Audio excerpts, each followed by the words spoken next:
Bonjour à tous, j'espère que vous allez bien. Bienvenue dans cette nouvelle vidéo blabla. Alors on est aujourd'hui le mercredi 10, je pense qu'on est le 10 et je viens de vous tourner une vidéo. J'étais tellement contente de pouvoir la faire, c'est la vidéo sur la sortie de mon roman, donc du roman Wolves, qui va sortir donc le 19 juillet, mais quand vous verrez cette vidéo là que vous êtes en train de regarder, on sera déjà passé le 19, donc voilà, vous aurez déjà pu voir cette vidéo et j'étais tellement contente de pouvoir la tourner. J'ai l'impression que c'est vraiment l'aboutissement d'un projet qui m'a pris tellement d'énergie et tellement de temps. Ça fait tellement du bien de pouvoir faire cette vidéo, vraiment j'attendais de pouvoir la faire depuis tellement longtemps. Voilà, d'ailleurs je crois que j'ai un sourire du début à la fin dans cette vidéo tellement j'étais contente de pouvoir la tourner. Et j'ai également tourné un tag, alors j'en fais pas très souvent sur ma chaîne, mais là en fait c'est un tag qui se fait en partenariat avec 3 autres youtubeuses qui donnent aussi des conseils d'écrivains. Donc du coup voilà, c'était vraiment une vidéo en partenariat. Donc c'est un tag sur AuthorTube, mais il est également voilà, celui-là je sais qu'il devra être publié le 17 juillet, donc vous l'aurez déjà vu également. Et alors je voulais aussi vous montrer, j'ai reçu un livre, donc vous savez moi je participe de temps en temps, enfin à chaque fois qu'il y en a en fait, au Mass Critique Babelio, donc c'est à dire que vous vous inscrivez pour certains livres que vous avez envie de chroniquer et si vous êtes sélectionné, eh bien vous recevez le livre gratuitement et vous devez publier votre avis sur le livre sur le site Babelio. Vous avez un délai de 30 jours pour le faire. Et donc moi j'ai reçu celui-ci et je suis très contente. C'est en fait un livre pour moi mais pour mes enfants en fait. Ça s'appelle Mes moments magiques, ressources bien-être à l'intention des enfants. Donc si vous voulez c'est un peu un livre de développement personnel mais pour les enfants. Et je trouve ça hyper chouette comme concept. Bon fatalement je vais devoir le lire hein, parce que ma fille sait pas encore lire. C'est à partir de 6 ans, ma fille a 6 ans donc voilà c'est à partir de maintenant. Et donc en fait c'est pour trouver les ressources, pour aider les enfants à trouver les ressources en eux quand ils se sentent pas bien. Voilà, donc ils disent ici Juliette Siozac s'adresse directement aux enfants et leur offre des ressources bien-être à vivre en toute autonomie. Elle a imaginé 30 rendez-vous de 14 minutes durant lesquels les enfants se connectent à leur étoile émotionnelle, découvrent et acquièrent des clés magiques pour leur bien-être, s'envolent dans leur bulle et sont invités à sortir de leur cabane pour poursuivre l'aventure s'ils le souhaitent. Donc ça a l'air plutôt bien, voilà, parfois quand les enfants vivent des trucs pas évidents ou qu'on voit qu'ils sont pas bien. Moi ma fille n'est pas un enfant qui parle beaucoup de ses émotions, elle est très silencieuse par rapport à tout ça. Pourtant c'est pas faute d'essayer de la faire parler et en plus je suis une maman extrêmement ouverte et très à l'écoute et tout et son père aussi d'ailleurs, mais elle a toujours été comme ça depuis qu'elle est née, depuis qu'elle sait parler. On a remarqué ça très vite. C'est quelqu'un c'est un enfant qui intériorise énormément et c'est super embêtant quoi, parce que quand on voit qu'il y a quelque chose qui va pas, on n'arrive pas à mettre le doigt dessus, on n'arrive pas, on a beau lui poser les questions, elle dit que non, que ça va, et alors qu'on sait très bien qu'il y a quelque chose quoi. Donc déjà dans ce sens là, moi je vais l'inscrire à des cours de yoga pour enfants à partir du mois de septembre. J'en ai trouvé pas loin de chez moi et comme le yoga ça aide beaucoup à la confiance en soi et à la gestion du stress, parce que ma fille est quelqu'un d'anxieux. C'est malheureux à 6 ans d'avoir déjà de l'anxiété comme ça, mais finalement c'est pas toujours la faute des parents quoi, parce qu'on essaye de faire comme on peut. Moi j'essaie vraiment de faire ce que je peux avec elle et son papa aussi, et je ne vois pas ce qui peut l'inquiéter à ce point là, mais c'est quelque chose à l'intérieur d'elle-même et voilà, on a beau essayer de faire ce qu'on peut. En tant que parents on est parfois démunis face à certains comportements, et c'est pas notre faute et on sait pas, donc à ce moment là il faut essayer de trouver des solutions. Et donc moi bah, c'est ce que je vais faire pour ma fille hein, voilà. Je vais l'inscrire à des cours de yoga et on verra bien ce que ça donnera. Je pense que ça ne peut que lui faire du bien. De toute façon le yoga c'est quelque chose de très bon, c'est une gymnastique douce. Bon, ma fille c'est un enfant extrêmement doux, pas du tout brusque, pas du tout violent. Elle est très bienveillante, c'est vraiment une petite poupée quoi. Et donc je pense que le yoga pourra lui convenir. Et donc ce petit livre je pense qu'il peut être pas mal. Je ne l'ai pas encore lu puisque j'attends de voir avec ma fille, mais ils sont pas là pour le moment puisqu'ils sont en vacances chez leur papa. Et donc du coup voilà, ici je vois qu'il y a du yoga. Il y a même des petites séances de yoga, donc ça je vais peut-être pouvoir le faire avec elle hein, finalement voilà. Ici c'est l'heure de me lever, peut-être pour les enfants qui ont plus de mal à se lever. Je sais pas qu'est-ce qu'il y a ici. Je me débarrasse de ma colère. Ah ça c'est pas mal, ça ce serait bien pour mon fils. Mais mon fils n'a que 3 ans donc je pense que ça ne sera pas efficace tout de suite pour lui. Mais ça peut être pas mal. Vous voyez, c'est plein de petits trucs comme ça. En fait, pour chaque petit moment, il y a une posture de yoga à faire. Il y a un moyen de relaxation, session dynamique. Donc ça, à mon avis, c'est pour les enfants qui ont besoin d'un peu plus bouger peut-être pour faire les choses. Donc il y a en fait plusieurs parties. J'efface ma triste mine. Donc pour les enfants peut-être qui vivent une petite tristesse, peut-être leur copain qui n'a pas été sympa avec eux ou quoi, ils ont vécu quelque chose qui leur a fait de la peine. Et donc là je me pose la question suivante: comment je me sens ici et maintenant? Et donc elle explique en fait comment l'enfant doit faire, elle donne toute une marche à suivre. Donc ça peut être pas mal. Je pense que le parent doit le faire avec l'enfant hein, complètement.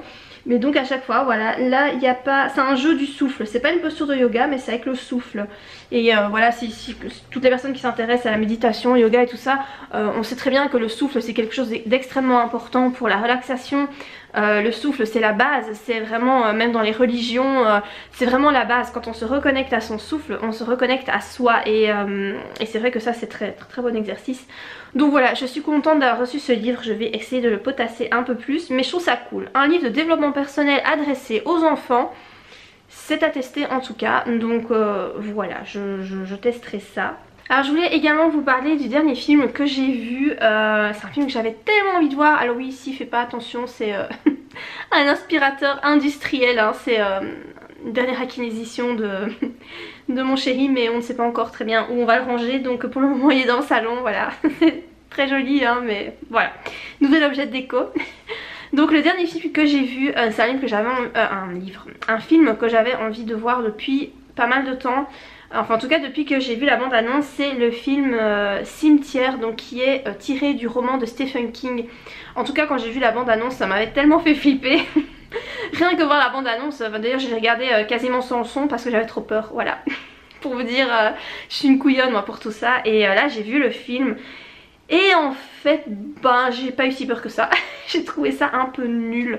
Je n'ai pas lu le livre, il paraît que le livre fait vraiment hyper peur, mais alors le film, je trouvais que c'est très glauque comme histoire, vraiment glauque.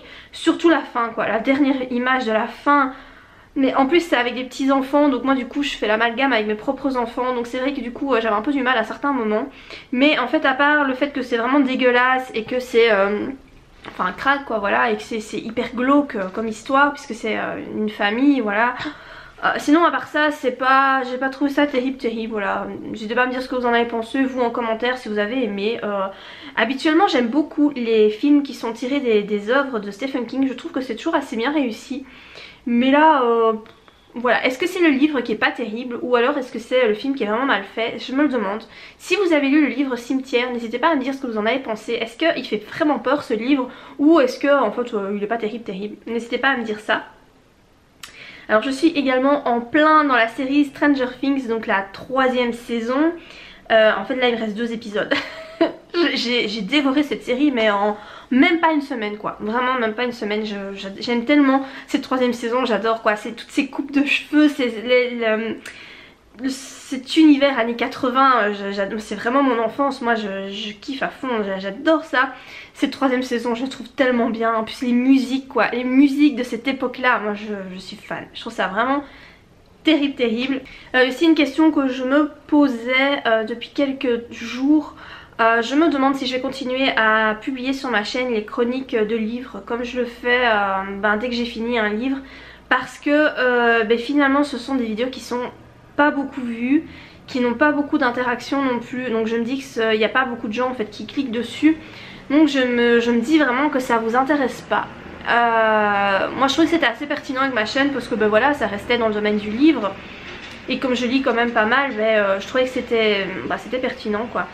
Mais visiblement ça vous intéresse pas trop, ou alors est-ce que c'est mon type de lecture peut-être qui vous botte pas trop. C'est vrai que je lis pas forcément des livres très dans l'air du temps quoi, hein. C'est sûr que voilà, je lis plus de nu adulte ni tous ces trucs, ouais c'est vrai que c'est plus trop dans l'air du temps. Donc est-ce que c'est ça le problème? Je sais pas. Ou est-ce que je les fais mal? Peut-être que je fais mal mes vidéos, donc si c'est ça n'hésitez pas à me dire ce que je pourrais faire pour m'améliorer, parce que je trouve qu'il y a vraiment un manque d'entrain voilà par rapport à ces vidéos, et je me dis je vais pas continuer à perdre de l'énergie et du temps à tourner ce genre de vidéos si finalement personne ne les aime, personne ne les regarde. Donc voilà, je me tâte un peu, n'hésitez pas à me dire ce que vous en pensez, si vous aimez bien, et ou me dire bah ouais non finalement c'est vrai que tes lectures nous intéressent pas trop, n'hésitez pas, il n'y a pas de souci. Je prends la critique, il n'y a pas de problème, n'hésitez pas à me dire ça en commentaire. Hello hello, je vous retrouve pour la seconde partie de cette vidéo blabla, et j'avais envie de revenir sur un commentaire de l'une de vous que vous avez mis sur ma chaîne il y a quelques jours, quelques semaines, non je crois que c'était quelques jours. Je crois que le commentaire vient de Sissi, Sissi écrivain, je pense que c'était ton pseudo, et en fait elle me demandait si c'était bien de mettre sur son CV qu'on avait écrit des livres, qu'on était écrivain, qu'on avait publié des livres, etc. pour voir si c'était pas un frein. Et j'ai trouvé que la question était hyper intéressante, puisque je me dis qu'en fait finalement peut-être d'autres personnes se posent cette question, et je trouve que bah, c'est une bonne question en fait. Et en plus je peux facilement y répondre puisque j'étais dans la situation il y a quelques mois. Donc du coup je vais vous dire ce que moi j'ai fait et ce que je conseille de faire, même si voilà, je pense que c'est à voir au cas par cas aussi. Alors moi j'ai changé de travail là au mois de janvier 2019, donc ça fait 6 mois que j'ai changé de boulot, après avoir passé 10 ans au même endroit. Donc j'ai complètement changé de secteur, de sorte de travail, de ville, enfin j'ai complètement tout changé.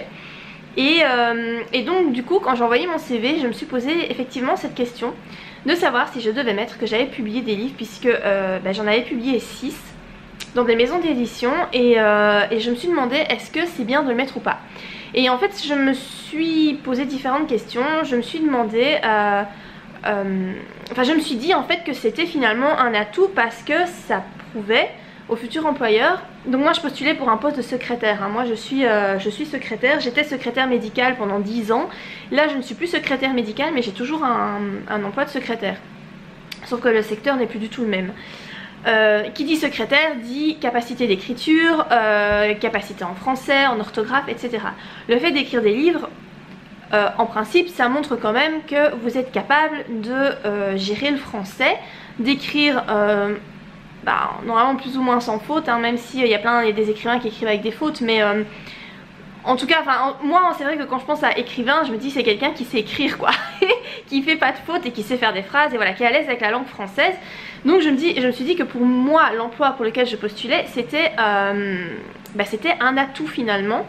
Le fait de montrer que j'avais publié dans 6 maisons d'édition, ça montrait que voilà, je suis écrivain quand même professionnel, puisque voilà, il y a des maisons d'édition qui m'ont publié.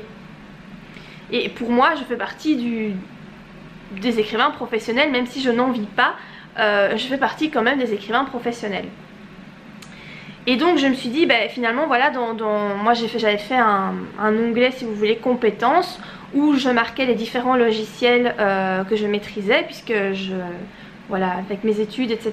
et même mon ancien emploi, je maîtrise des logiciels que tout le monde ne connaît pas, donc voilà, tout ce qui est langue étrangère, etc. Et donc j'ai rajouté compétences, donc j'ai mis aussi que j'avais le permis de conduire, et donc j'ai mis publication de 6 romans dans la maison d'édition Libsen Roll Edition et Rainbow.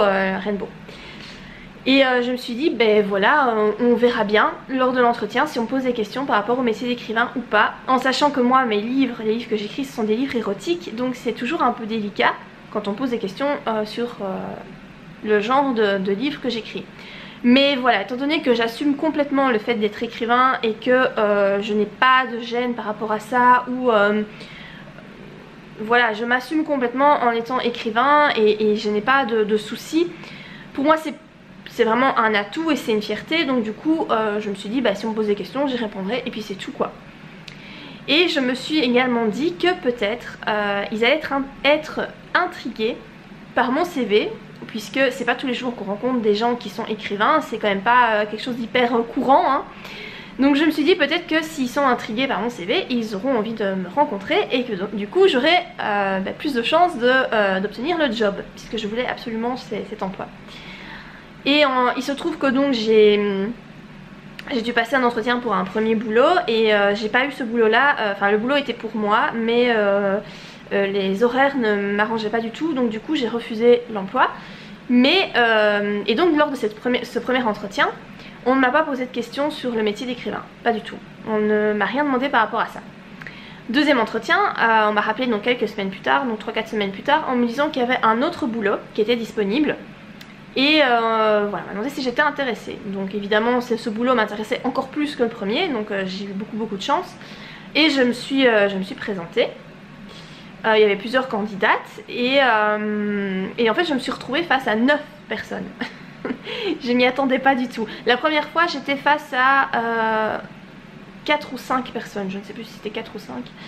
Mais la deuxième fois c'était 9 personnes. C'était dans une grande pièce autour d'une grande table ovale. J'étais très intimidée parce que je m'y attendais pas du tout quoi. Moi je pensais que j'allais voir 2-3 personnes quoi. Pour un entretien d'embauche, bon voilà. Bah non, il y avait 9 personnes donc j'étais hyper intimidée. Mais on va dire que j'arrive plus ou moins à gérer ça et à passer au-dessus. Donc voilà, finalement ça s'est bien passé hein. Et donc du coup je me suis dit bon, on va peut-être me poser la question cette fois-ci par rapport au métier d'écrivain. Et en fait personne ne m'a rien demandé. Il y avait 9 personnes qui me faisaient passer l'entretien et aucune d'elles n'a posé de questions par rapport à ça. Donc bah voilà, c'est passé incognito j'ai envie de dire. Alors que je l'avais marqué sur le CV et qu'ils avaient tous mon CV devant les yeux, mais personne ne m'a rien demandé. Ensuite, par rapport au boulot que je fais, je n'en ai pas parlé. Je me suis dit peut-être que mon patron, qui n'était pas présent lors de l'entretien, je me dis peut-être que lui, voilà, on va le mettre au courant, on va lui dire attention, sur son CV il avait écrit ça. Il m'a jamais rien demandé, voilà. En 6 mois de temps, il m'a posé aucune question par rapport à ça. Du coup, en fait, moi je n'en ai parlé à personne à mon boulot. Je côtoie des gens qui ont eu accès à mon CV, mais personne ne me demande rien. Donc moi je ne dis rien, puisqu'on me demande rien. Voilà. Alors le fait d'être écrivain, forcément j'ai beaucoup de collègues, hein, là parce que je travaille dans un endroit où il y a beaucoup de monde qui passe, je vois beaucoup de monde. J'en ai pas parlé parce que vu que en fait j'écris des livres érotiques, c'est ça en fait qui est un peu embêtant dans mon cas. Si j'écrivais des livres jeunesse ou je sais pas moi, des romans contemporains sans on va dire scène de sexe, ça me dérangerait pas d'en parler d'emblée. Mais c'est vrai que là, comme ce sont des livres érotiques, j'ai un peu peur de la façon dont on risque de me percevoir. Puisque ces gens ne me connaissent pas depuis longtemps, je préfère pas dire que j'écris des livres parce que forcément du coup on va me demander ce que j'écris, quel est mon nom de plume, les gens vont aller sur internet, ils vont tomber sur mes livres. Bon déjà rien qu'à voir la couverture des bouquins, en général les gens ils comprennent vite quoi, ils sont pas cons. Ça, je crois que c'est assez explicite. Et en plus ils vont tomber sur ma chaîne YouTube. Et du coup j'assume aussi le fait que je fais des vidéos, hein, c'est pas un problème. Mais quand les gens en fait vous connaissent pas, voilà, vous avez encore tout à prouver si je peux dire ça comme ça. C'est hyper délicat je trouve de... en fait les gens risquent de se faire une fausse image en fait. Il y a beaucoup de gens qui pensent que, parce qu'on m'a déjà fait la réflexion donc je le sais, vous écrivez des livres érotiques, ça veut dire que vous êtes une grosse chaudasse, une grosse salope qui, qui enchaîne les mecs, qui a une expérience de dingue au niveau sexualité, etc. Il y a énormément de personnes qui pensent ça. Et évidemment, étant donné que je commençais un nouveau boulot, je n'ai pas du tout envie qu'on ait cette image là de moi. En plus c'est pas du tout la réalité hein. Je vous rassure, c'est pas du tout comme ça, je suis pas comme ça hein. C'est pas du tout la réalité. Et du coup j'avais j'ai pas envie qu'on pense ça de moi, voilà. Ce qui fait que j'en parle pas. Mon ancien boulot, comme ça faisait 10 ans que je travaillais là-bas, dès que mon premier roman a été publié, enfin les deux premiers en fait ont été publiés quasiment à la même date, parce que c'était dans 2 maisons d'édition différentes, je l'ai dit directement parce que là ça faisait déjà 7 ans que je travaillais. Tout le monde me connaissait, tout le monde savait qui j'étais, j'avais plus vraiment de preuves à apporter de mes mœurs, voilà. J'étais mariée depuis super longtemps, j'étais maman de 2 petits enfants, enfin voilà. Tout le monde me connaissait, j'étais très discrète et tout, j'étais pas... voilà, je savais très bien que personne n'allait me prendre pour une grosse chaudasse parce que tout le monde me connaissait très bien en fait. Et les gens ont plutôt bien accueilli, enfin voilà, il y en a certains qui ont été un peu moqueurs mais voilà, je m'en fous quoi. C'est plutôt bien passé. Mais ici, vu que personne ne me connaît, vous savez, vous arrivez dans un endroit, vous connaissez pas les gens et vous dites ah oui mais je suis écrivain et ah t'écris quoi? Oh bah j'écris des livres érotiques. Mais tout de suite les gens ils vont avoir une image de vous tronquée en fait. Et moi j'avais pas envie de ça. Du coup je n'en ai pas parlé, personne ne le sait. Ou alors s'il y en a qui le savent, ils ne disent rien et voilà. Mais en tout cas je n'ai personne qui est venu m'en parler ou... Mais je me dis à un moment donné ça risque de fuiter parce que ben, ces gens là je les ai rajoutés sur Facebook. Donc mes collègues, celles en tout cas desquelles je suis proche, je les ai rajoutés sur Facebook. Et sur Facebook, donc sur mon compte personnel, donc il n'y a rien qui peut dire que j'écris des livres sur mon compte personnel. Mais le souci c'est que ces personnes là risquent de me trouver via Instagram. Parce que vous savez quand vous vous connectez sur Instagram, si vous faites rechercher des contacts, et ben vous pouvez trouver les gens avec qui vous êtes amis sur Facebook. Et donc ils risquent de me trouver sous mon nom d'auteur. Voilà, parce que sur Instagram je suis sous le nom Morgan Tride. Et s'ils me trouvent sous ce nom là, ils vont être déjà interpellés en se disant comment ça se fait qu'elle a ce nom là. Et puis ils vont aller voir et là clairement ils vont tomber sur mes livres. Puisque sur mon compte Instagram je partage ben, plein de trucs en rapport avec le métier d'écrivain. Donc ils vont tomber sur moi. Voilà, ils sauront que je suis écrivain, que j'écris des livres, que je suis publiée, que j'ai une chaîne YouTube et voilà, et tutti quanti quoi. Donc voilà, par rapport à le fait de mettre dans votre CV, je pense qu'il faut, ça dépend du boulot. Voilà, faut vous demander est-ce que ça pourrait être un atout ou pas pour vous. Dans mon cas en tant que métier de secrétaire, pour moi oui c'était un atout.